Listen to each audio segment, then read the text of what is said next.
Data transmission speed বলতে বোঝানো হচ্ছে একটি সেন্টার থেকে রিসিভারে যখন বাইনারি বিট ট্রান্সমিট করছি 1 সেকেন্ডে সেন্টার থেকে রিসিভারে কি পরিমাণে বিট ট্রান্সমিট হচ্ছে, কি পরিমাণে বাইনারি অঙ্ক পরিবাহিত হচ্ছে 1 সেকেন্ডে।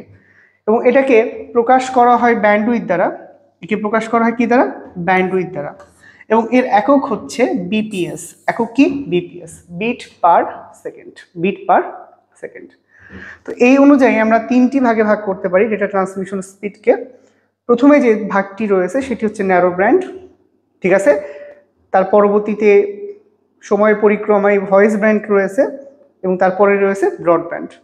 তো প্লিজ এই 3টি ব্যান্ড তৈরি হওয়ার, ব্যান্ডউইথের ভিত্তিতে এই 3টি ক্লাসিফিকেশন তৈরি হওয়ার মূল কারণ হচ্ছে তাদের বিপিএস দ্বারা, ঠিক আছে। যেমন ন্যারো ব্যান্ড সেই ধরনের ডিভাইসকেই বলা হয় যে সকল ডিভাইসের মধ্য দিয়ে সেন্ডার থেকে রিসিভারে যখন বিট যায় 1 সেকেন্ডে মিনিমাম 45 এবং ম্যাক্সিমাম 300টি বিট ট্রান্সমিট হয়। মিনিমাম 45টা এবং ম্যাক্সিমাম কতটি? 45টা বিট, মিনিমাম 45 এবং ম্যাক্সিমাম 300টি বিট ট্রান্সমিট হয়। যার উদাহরণ হিসেবে আমরা ধরতে পারি টেলিগ্রাম। কি ধরতে পারি? টেলিগ্রাম। পূর্বে যে টেলিগ্রাম ব্যবহার করা হতো সেই সকল ডিভাইসের ডেটা ট্রান্সমিশন স্পিড হচ্ছে এমনটা। এরপরে আসছে ভয়েস ব্যান্ড, ন্যারো ব্যান্ড আমরা আলোচনা করলাম। এরপরে আসে ভয়েস ব্যান্ড। ভয়েস ব্যান্ড বলতে কি বোঝানো হয়েছে? যে সকল ডিভাইসের মধ্য দিয়ে মিনিমাম 1 সেকেন্ডে 1200 বিট এবং ম্যাক্সিমাম 9600টি বিট ট্রান্সমিট হয় তাদেরকে বলা হয় কি? Voice band. কি বলা হয়? Voice band. যার উদাহরণ হিসেবে টেলিফোন বা প্রিন্টার বলতে পারি। এদেরও ডেটা স্থানান্তরের গতি বর্তমানের আধুনিক যুগের ডিভাইসের থেকে ধীর গতির ছিল। এবং এখানে একটি গুরুত্বপূর্ণ বিষয়, ভয়েস ব্যান্ডের যে এককটা আমি লিখেছি এখানে সেটি পরিবর্তিত হতে পারে, সেটা বিপিএস না থেকে অন্য কোনো এককও ব্যবহার করা হতে পারে। সো আমি একটু পরে আলোচনা করছি সেটা। এরপরে আসছে ব্রডব্যান্ড।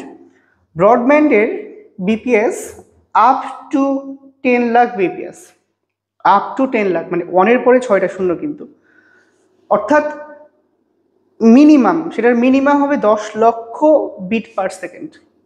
এই সকল ডিভাইস, ব্রডব্যান্ড সেই ধরনেরই ডিভাইসকে বোঝানো হচ্ছে যে সকল ডিভাইসের মধ্য দিয়ে 1 সেকেন্ডে 10 লক্ষ বিট ট্রান্সমিট হয়ে থাকে। বর্তমানে আমরা যে আধুনিক যে সকল ডিভাইস দেখি সব কিছুই কিন্তু বর্তমানে কি? এই ব্রডব্যান্ডের উদাহরণ।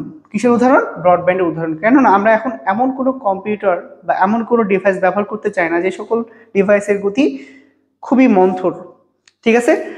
তো এখানে আমরা তাদের বিপিএস অনুযায়ী তাদের ক্লাসিফিকেশন দেখলাম। এখানে একটা গুরুত্বপূর্ণ বিষয়, এখানে বিপিএস ছাড়াও আরও বেশ কয়েক ধরনের একক ব্যবহার করা হয়েছে আমরা দেখতে পাচ্ছি। বিপিএস ছাড়াও এখানে আমরা দেখতে পাচ্ছি কেবিপিএস ব্যবহার করা হয়েছে, এমবিপিএস ব্যবহার করা হয়েছে, ঠিক আছে। এই বিষয়টা একটু বোঝাই। 10 লক্ষ বিপিএস মানে হচ্ছে কি 1-এর পরে 6টা শূন্য। কয়টা শূন্য? 6টা শূন্য। সো এই 6টা শূন্য থেকে যদি 3টা শূন্য কেটে দিই তাহলে সেটা হয় কেবিপিএস, কিলোবিট পার সেকেন্ড, ঠিক আছে। অর্থাৎ 1000 দ্বারা তাকে ভাগ করা হয়েছে।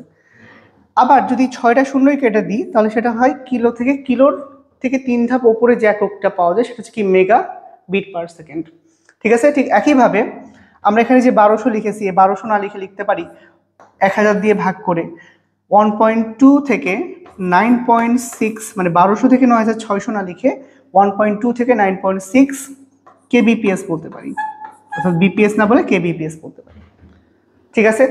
অর্থাৎ আমরা একক পূরণ করার সময়, এমসিকিউ একক পূরণ করার সময় খুব গুরুত্ব সহকারে দেখবো সেটা বিপিএস রয়েছে নাকি কেবিপিএস রয়েছে, ঠিক আছে। তো ব্রডব্যান্ডের ক্ষেত্রে যেটা বলা হয় সেটা হচ্ছে আপ টু 1 এমবিপিএস, সেটা হচ্ছে 1 এমবিপিএস এর ওপরে, অর্থাৎ 2 এমবিপিএস, 3 এমবিপিএস, 100 এমবিপিএস যতই হোক না কেন, অর্থাৎ 1 এমবিপিএস এর উপরে সবকিছুকেই ব্রডব্যান্ড বলা হচ্ছে। আশা করি আমি বুঝাতে পেরেছি।